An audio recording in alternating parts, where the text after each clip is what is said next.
सोनू उर्फ भूपती हा आपल्या AK-47 रायफलसह माननीय मुख्यमंत्री सरांसमोर आत्मसमर्पण करीत आहे। देखिए, माओवाद के खिलाफ की लड़ाई में हम सब एक हैं, चाहे वो छत्तीसगढ़ हो, चाहे महाराष्ट्र हो, चाहे तेलंगाना हो।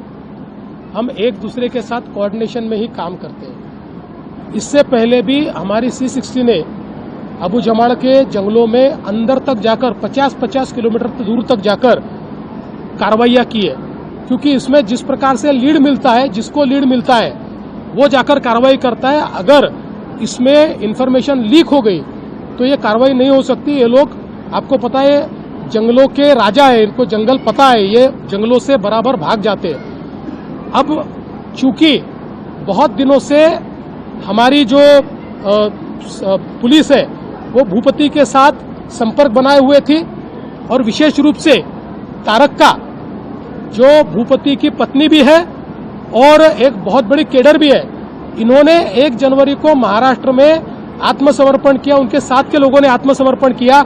उसके बाद हमारी पुलिस ने और हमारे प्रशासन ने जिस प्रकार का बर्ताव उनके साथ किया, जिस प्रकार से उनको एक ट्रस्ट तैयार किया, एक धाड़स दिया, उससे उन्होंने भी एक संकेत अपने तरीके से दिया कि ये कोई गलत इस प्रकार के संकेत नहीं है, ये सचमुच हम सबको देश की मुख्य धारा में लाना चाहते हैं। ये उसके लिए महत्वपूर्ण हुआ, और उनके आत्मसमर्पण से छत्तीसगढ़, तेलंगाना सभी को फायदा होगा। मैं ऐसा कह सकता हूं। आपकी बात सही है, वो पेदापल्ली से है, इसलिए ओरिजिनली तेलंगाना से है, लेकिन इस सारे जंगल में जो पूरे केडर तैयार हुए उसमें उनका हाथ रहा है।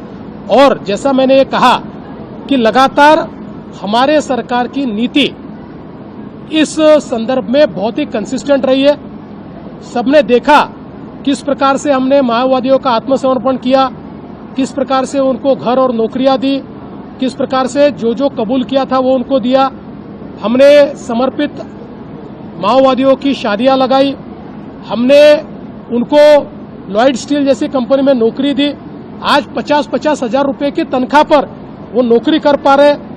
तो एक विश्वास उनके मन में तैयार हुआ कि ये केवल भाषण में देश की मुख्य धारा में लाने की बात नहीं करता है, महाराष्ट्र में देश की मुख्य धारा में लाने का काम हुआ है, और इसलिए वो लोग यहाँ आए।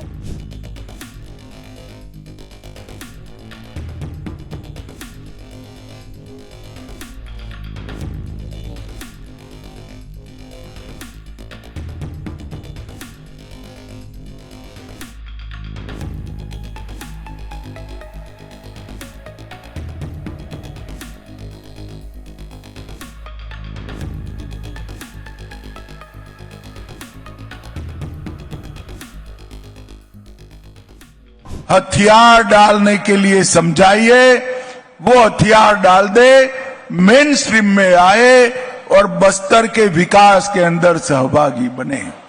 और कुछ लोग वार्ता की बात करते हैं। मैं फिर से एक बार स्पष्ट कर देता हूं, हमारी दोनों सरकारें, छत्तीसगढ़ सरकार और केंद्र सरकार, बस्तर और समस्त नक्सल क्षेत्र के विकास को समर्पित। किस चीज की वार्ता करनी? ल्यूक्रेटिव, बहुत मोहक सरेंडर पॉलिसी हमने बनाई है। आइए हथियार डाल दीजिए, हथियार लेकर बस्तर की शांति को अगर आपने छिन्न विछिन्न करने का काम किया तो हमारी सशस्त्र फौजें, हमारे सशस्त्र CRPF, छत्तीसगढ़ पुलिस मिलकर इसका जवाब देंगे।